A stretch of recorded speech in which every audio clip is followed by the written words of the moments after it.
여러분은 아직도 열심히 일해서 저축만 잘하면 결국 잘 살 수 있다고 믿고 계신가요?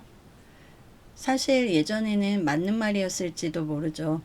월급 받으면 저축하고 아껴 쓰고 조금씩 모아가면 언젠가는 안정되고 잘 살 수 있다는 믿음이 있었으니까요. 우리도 그런 상식을 너무 당연한 정답처럼 배워왔고요. 그런데 요즘 어떤가요? 분명 더 열심히 사는데 돈은 더 빨리 없어지는 것 같고, 통장 잔고는 늘어난 것 같은데 마음은 전혀 부자가 아니죠.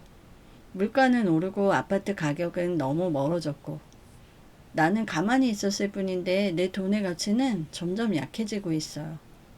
이쯤 되면 한 번쯤은 다시 생각해 봐야 하지 않을까요? 문제가 정말 내 노력이 부족한 건지 아니면 우리가 아직도 너무 오래된 경제 상식으로 지금 시대를 버티고 있는 건 아닌지. 오늘 영상에서는 왜 평범한 사람일수록 돈의 원리를 다시 알아야 하는지, 그리고 돈의 가치가 흔들리는 세상에서 결국 살아남는 사람은 어떤 사람인지 아주 쉽게 말씀드려 볼게요. 요즘 이런 생각 한 번쯤 해보셨을 거예요. 나는 진짜 열심히 살고 있는데 왜 점점 더 가난해지는 느낌이지? 근데 이거 그냥 기분 탓이 아니에요.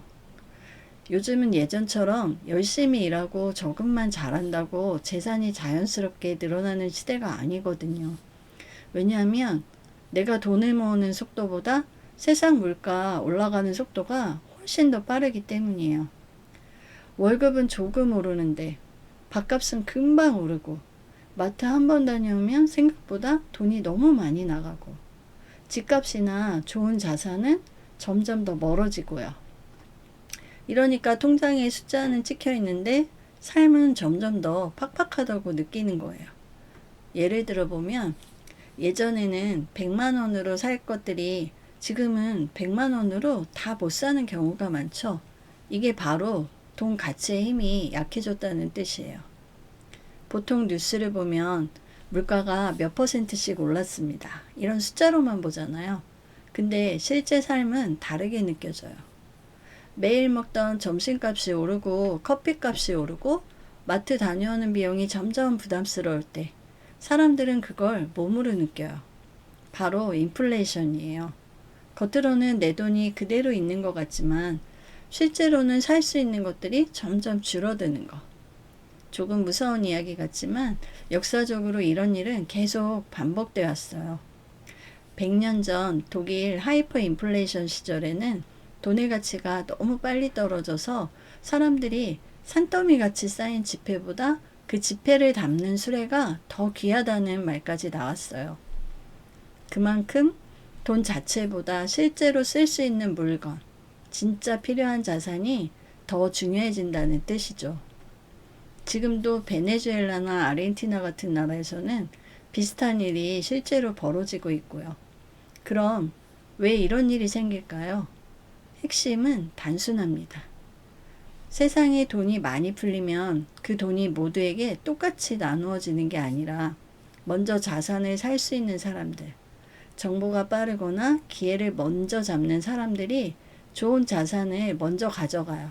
그리고 제일 마지막에 월급 받는 사람들, 현금을 그냥 들고 있는 사람들에게 가는 거죠. 그때쯤 되면 이미 물가는 올라 있고 자산 가격도 올라 있고 평범한 사람은 마지막에서야 따라가는 구조죠. 그래서 요즘 같은 시대에는 그냥 가만히 있는 게 제일 위험한 선택이 될 수 있어요. 예전에는 은행에 넣어두면 안전하다. 이 말이 맞았어요.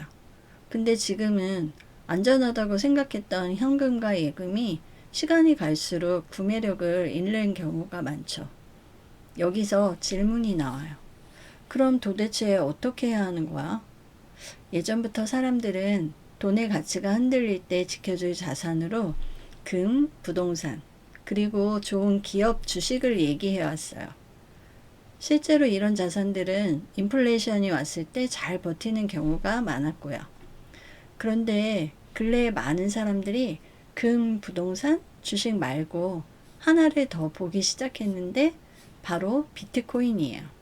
왜냐하면 비트코인은 기본 원리가 다른 자산과 다르기 때문인데 전체 수량이 정해져 있어서 더 만들어낼 수 없고 누구나 쉽게 통제하기 어렵다는 특징이 있어요.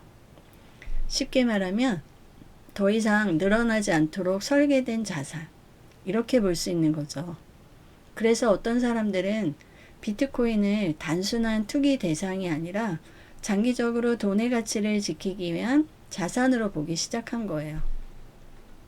물론 비트코인은 변동성이 커서 짧은 기간에 크게 오르거나 떨어지기도 해서 한 번에 큰 돈을 넣는 방식은 독이 될 수 있어요. 중요한 건 방향이에요. 현금만 믿고 버티는 게 아니라 내 자산의 일부라도 시간이 지나도 쉽게 늘어나지 않는 자산으로 천천히 옮겨가는 감각이 필요하다는 거예요. 저는 그래서 한 번에 몰아서 베팅하기보다 작게라도 꾸준히 모아가는 방식이 훨씬 현실적이라고 생각해요. 큰 돈이 아니어도 괜찮아요. 중요한 건 금액보다 습관이에요. 돈의 원리를 이해한 사람은 가격이 오를 때만 쫓아가는 사람이 아니라 시간을 자기 편으로 만드는 사람이라고 생각해요. 부는 완전히 사라지지 않아요. 단지 어디에 담겨 있느냐에 따라 주인이 바뀔 뿐이에요. 예전의 경제 상식, 그러니까 열심히 일해서 은행에 넣어두면 언젠가는 괜찮아진다는 공식은 지금 시대에 점점 힘을 잃고 있어요. 이제 우리가 제대로 알아야 할 돈의 원리는 아주 단순해요. 쉽게 늘어나는 돈을 오래 쥐고 있기보다 쉽게 늘어나지 않는 자산을 꾸준히 모아가는 것. 그래야 돈의 가치가 흔들리는 세상에서도 내 삶을 지킬 수 있어요. 그래서 지금 필요한 건 막연한 불안이 아니라 새로운 기준이라고 생각해요. 내가 저금한 돈이 어디에 들어있는지, 그것이 시간이 지나도 가치를 지킬 수 있는지, 이 질문을 이제는 진지하게 해야 돼요. 부의 이동은 늘 조용히 시작됩니다. 그리고 대부분 다 지나간 뒤에야 알아차리죠. 하지만 미리 준비한 사람은 달라요.